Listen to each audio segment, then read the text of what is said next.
From the high-definition educational broadcast center at Bergen Community College's main campus in Paramus, this is Studio Bergen. Hi everyone, I'm Larry Levanka and welcome to this month's edition of Studio Bergen, your connection to the state's largest community college. As you'll see throughout next month's Year in Review show, in 2014, Bergen has consistently ranked among the nation's leading community colleges in any number of subjects.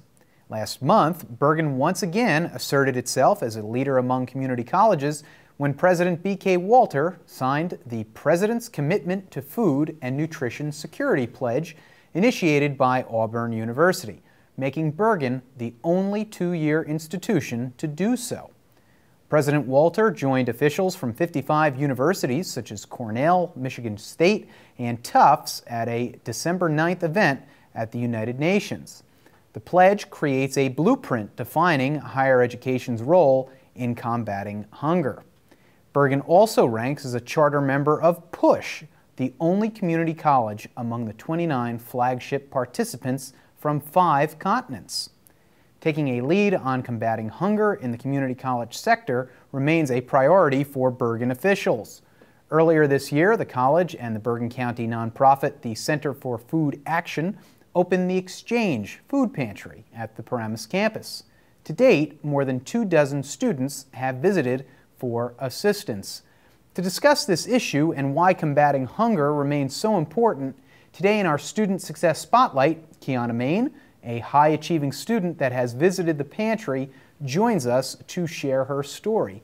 Kiana, welcome, and let me just say I sincerely appreciate you taking time to come on the show today. I know this is probably a delicate issue for you, but in trying to raise awareness for it, I really appreciate your courage for being here, so thank you. No problem. Thank you for having me. So with that said, you know, in a county like Bergen, people don't think that hunger is a real issue, but you're here to tell us it certainly is. Yes, I've seen not only myself, but I know so many other people who have gone through times where they don't have food to eat, and so many other college students in Bergen County who, because of, college debt and everything else, they don't have, food to eat at times. How difficult is it to deal with any kind of issues it could affect you in class? But what is it like to deal with hunger as an issue? Trying to keep your grades up, trying to study. What is that like? Well, for a long time, sometimes people don't always understand your situation and don't always understand what you're going through. But I've found throughout a lot of things that I've gone through in my life that it's always better to be positive than to be negative, because once you be positive, you'll have a better outcome. And the food pantry has really helped me a lot, not only with food, but also with support in continuing my college education and furthering myself as a person.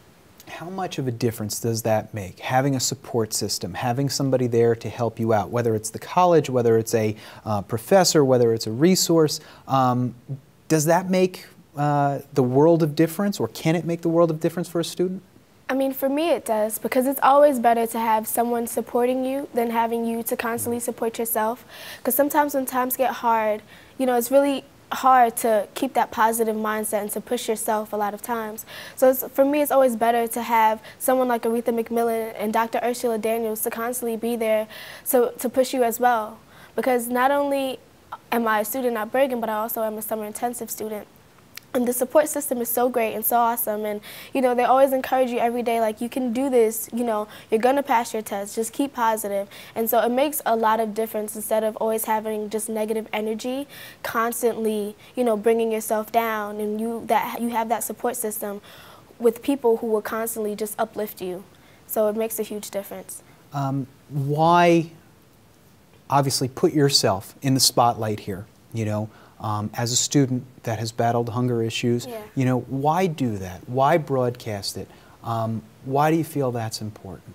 Well, I feel it's important because, a lot of students like myself, sometimes pride gets in the way. And, sometimes, especially with the Center for Food Action Pantry that we do have on campus, a lot of times, it's hard to ask for help. And I just felt like, well, if people would see that, someone like me who's very involved in campus, I feel like other people would finally step up and say, well, okay, I need help. And they won't be so ashamed, or, so it won't be so hard for them to come and get help as well. So that's really why I did it, to just motivate other people and inspire other people that if you are hungry, there is a place for Bergen Community College where you can come and get something to eat. I think that's good advice, obviously. What motivates you to succeed? I mean, what is the driving factor behind doing well and advancing through a program of study here at Bergen and maybe at a four-year school as well? Well, what motivates me most is a lot of my life I've always had people who were always there to help me, and I want to be that person in someone else's life, to always help them. So it's just like, I want to be successful that way. I can help someone else succeed, just like how all the people in my life have helped me as well. And I mean, it's fun to succeed. It's fun to be proud of yourself and set goals for yourself, and to see that you're achieving those goals. It makes a huge difference in your mindset. It makes a huge difference in your personality. And I just feel that once you help somebody else, for me, it makes me feel better about myself. So that's why. Kiana, thank you for your bravery and your courage for talking about this very important issue that does somewhat lurk in the shadows here. And thank you for being here, and good luck as you continue on here at Bergen and elsewhere. Okay? Thank you. All right, great. If you're interested in helping students like Kiana or any Bergen students, visit the Exchange Food Pantry and visit B105 at the college's main campus, or call 201-879-7223. Speaking of supporting students, the college's mid-year scholarship award ceremony took place December 5th at Bergen Community College at the Meadowlands. Students had an opportunity to meet with the donors that made their scholarships possible and discuss their stories. We spoke with a few of them.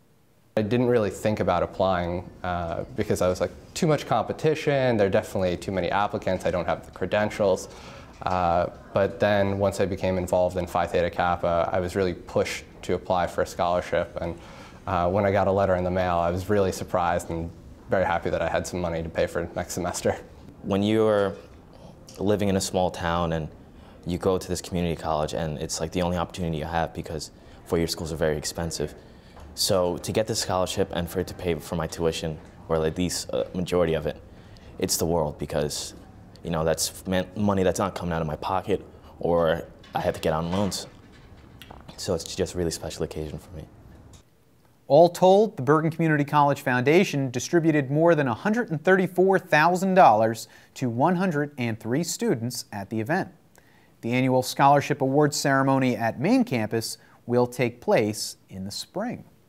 Staying on the topic of the foundation, the official tally is in for the 2014 Medallion Awards Dinner.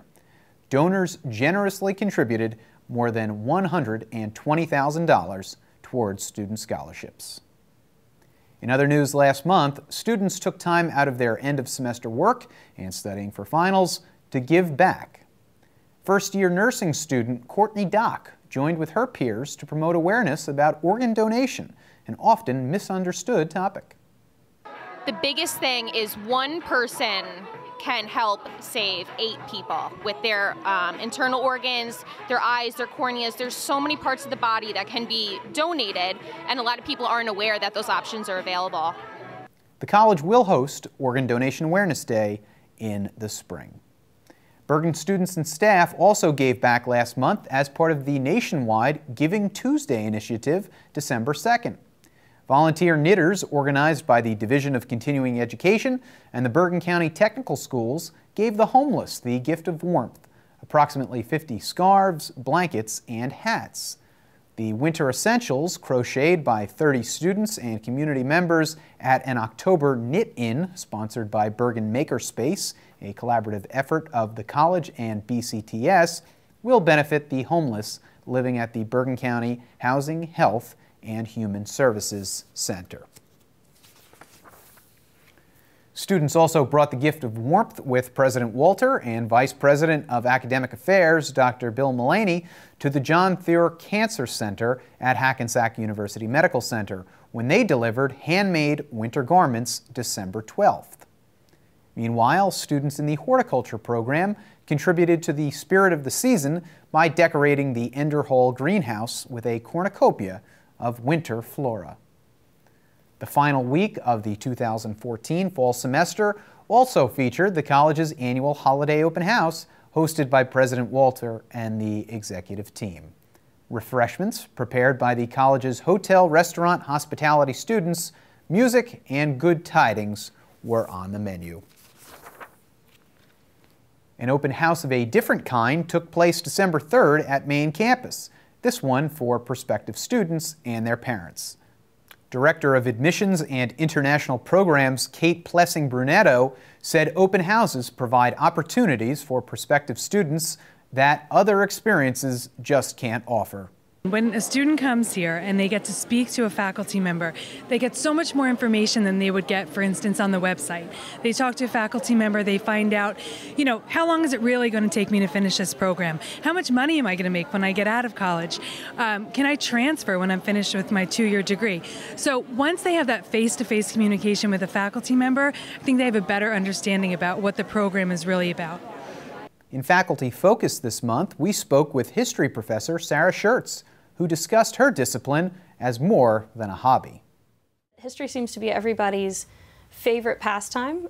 There's a history channel, there's not a sociology channel. My apologies to the sociologists. But so everyone loves history, everyone's interested in history, but nobody really thinks about it as a viable major in terms of going out and getting a job. And so one of the things that historians are now trying to do is to show students how the skills that you learn in history and the content that you learn in history can be not only useful to you throughout your life as a continuing student, as a lifelong learner, but can also be skills that will be very essential in any job that you might go into. Party trivia aside, history presents far more for developing students. That's why Schertz has committed to a call to action. I think what we need to do is start showing students not just that they're going to be what I like to call culturally literate, that they'll be able to make a joke about Napoleon and understand when somebody says something about the Civil War or something about the Holocaust, even that they'll know enough about those subjects, that content, to be able to carry on a conversation and understand the references that people are making. We don't want another Vietnam. Well, if you don't understand what that means, you're not going to be able to engage in that conversation. But not just that. That's a valuable skill for students to learn. But we also want them to see that everything that we're making you do, and learning how to put together an argument, gathering evidence, organizing your thoughts, talking about context, learning how to make ethical judgments, all of these things are valuable in any area that you go into as a profession. Schertz, originally from North Carolina, first taught students in high school before graduating, in a sense, to college instruction. I think you sort of look at any sort of teaching as you're trying to create this seamless growth over time. So I look at what I was doing teaching high school and just try to deepen the content a little bit, broaden the scope of what we're talking about, but also add something that makes you look at perhaps contradictions in the way that the historical narrative is told. So perhaps you get a very straight story of, say, life in the Middle Ages and the role of women in the church in high school. And in college, then you're asked to complicate that a little bit. So I provide some readings that question the role of women. Why were they there? What were their attitudes toward their role in the church? So really you're just looking at taking content that you might have learned in high school and then complicating it a little bit, adding complexity, adding depth, and looking at how historians put together what we call history. Whether in high school or college, the skills learned in a history class translate elsewhere. As a historian, you learn to sort through mountains of evidence and decide what is a good piece of evidence, what is legitimate, and what is something that maybe is overly biased. Well, that's a good skill to have in any job. You learn how to craft an argument and argue it both in a written form and in an oral form. That, again, it's a good skill to have in any job, whether you're in sales or law or teaching or really anything that you want to go into. Business majors apparently do very well in business, but so do history majors, because they've learned how to sell an idea, how to write coherently, and really put together a plan that acknowledges the past of a company, the future of a company, where they want to go. It's that theme, the bigger picture, that drives Schert's coursework. It's the realization that they can be successful in college, that they have potential to move on. A lot of them come into my class saying, I'm really bad at history and I hate it. I just wanted to let you know. I asked them, I want to know what I'm looking at in a classroom. And they're very honest with me. They said, I hated it in high school, I didn't understand it, it's too much memorization. And I say, give it a chance. And when they leave, they realize that history isn't about a collection of facts that they have to memorize. It's about learning how to tell a story, understanding the complexity of the human experience, and where we've been and who we are and where we can go. And when they look at history that way, they realize that they do like it, and they do want to look more into this field, and that they can do this. And I hope that that's the lesson that they take more than anything else. I don't need them to remember when Napoleon was born. I need them to know that if they look at things a different way, and if they try to approach it as this sort of challenge, that they can be successful in any course that they take. And they usually are. As part of her academic interests at the college, working with the Center for Peace, Justice, and Reconciliation and the History Club at the Meadowlands, Professor Schertz helped bring Eugenie Mukashimana, the founder and executive director of Genocide Survivors Support Network, a New Jersey-based nonprofit organization with a mission to help genocide survivors rebuild their lives and use their voices to raise awareness about the crime of genocide, to campus last month. Mukashimana survived the 1994 Rwandan genocide. She reflected on her experiences December 9th, disappointed by the idea that Rwanda is often defined by its worst history. One of the things that is very interesting about Rwanda, in my opinion, is in a way, it's a country that is not known. Sometimes I feel like people don't know much about Rwanda, except perhaps the genocide. While January is one of the slower months, let's take a look at the campus calendar. Spring 2015 classes will begin at main campus Tuesday, January 20th. To register, visit my.bergen.edu. Also last month, the Bergen Community College Board of Trustees added a new member, Interim Executive County Superintendent of Schools, Nora Peck. She most recently worked as a county education specialist for the Bergen County Superintendent of Schools. She has also taught theater, voice, and speech communication classes at the University of Texas at Austin and Passaic County Community College. Meanwhile, in this month's Sustainability Minute, we meet former student and Environmental Club President Amanda Nishaiwat, who has taken the knowledge she learned at Bergen about sustainability and turned it into a career with the town of Secaucus. Hi, my name is Rachel Wieland, and I'm your host of Sustainability Minute. This month, I'm at the Borough of Secaucus to interview Amanda Nishaiwat, the Environmental Program Coordinator of Secaucus. She is the creator and chair of the Green Team, and she is the lead reason why this town is silver level certified by Sustainable Jersey. We're here to hear about her job and her amazing contributions to this community. One of the most recent awards that we've received is silver certification from Sustainable Jersey, and that's the highest level of sustainable certification. Only 21 towns in the state actually have it, and we're one of those 21 towns now. We have lots of really cool, new and exciting things happening in Secaucus that's really green. One of the things that we recently purchased was 2 smart cars, which are featured here. These are actually 100% electric smart cars, and they actually are powered by the solar panels that we have above our parking deck here. I'm standing here in our very first community garden, Secaucus, and it has about 14 raised beds.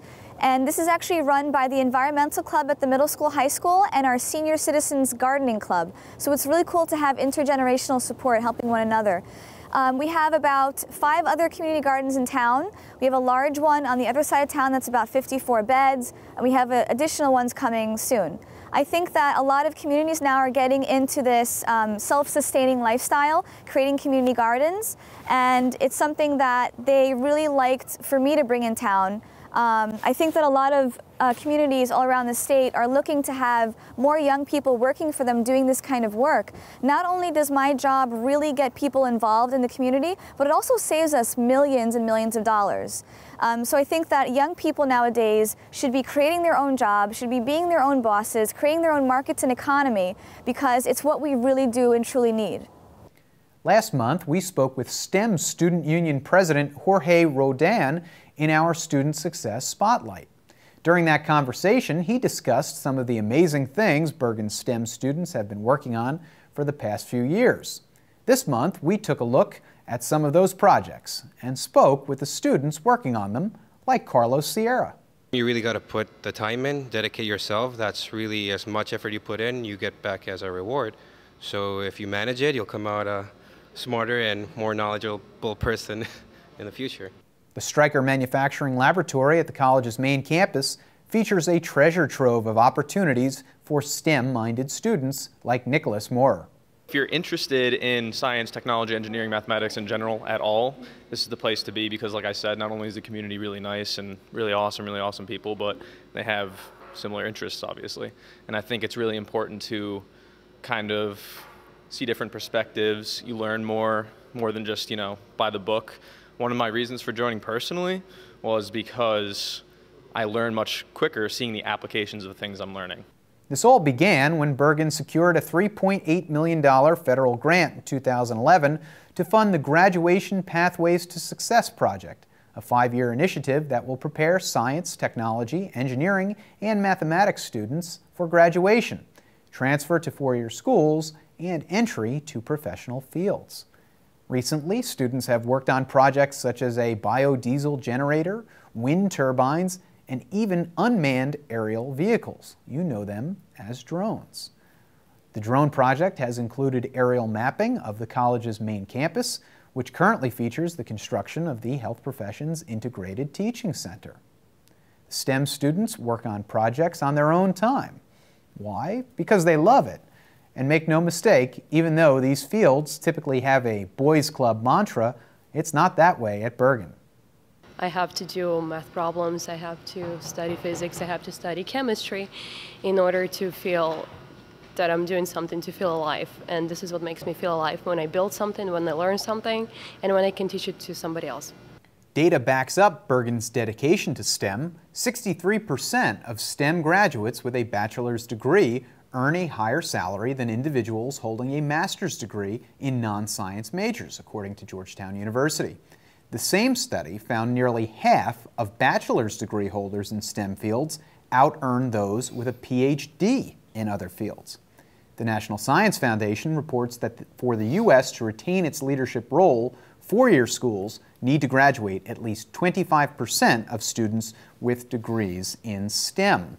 Helping direct one of the most popular elements of the STEM Student Union, unmanned aerial vehicles, drones, we saw in the flyover earlier, is UAV coordinator Steve Cohen, who joins us on the set. Steve, what's the deal with drones? Is this a covert op, like a Jack Bauer thing we're talking about here? Is it a toy? Is it for photographers? Obviously there's science behind it, and that's why our students are involved. Give us the rundown. I mean, I could say yes to all of the above, but I think that would be misleading. They are toys to some. It's a very popular hobby segment. I think this year promises to be there promises to be a lot of drones under trees in a week or so. The Jack Bauer side, I think, is something that we would say is not in our wheelhouse, not in our purview. But from the science and research side, we're all over that. What we find here with our UAS program or drone program, UAS is unmanned autonomous systems, so we look at it from a systems approach. Our students are really, they're sort of drawn by the wow factor that, as soon as you see one of these things flying, you're, how do I get my hands on one of those? How do I learn about this? Right. So the lure, the hook is the easy part. And then the students that we have in our STEM Student Union, they just keep coming back for more and more, which is wonderful. So talk about that. What is it that a student is getting from, in a instructional or learning setting from working with these vehicles or systems as you describe them?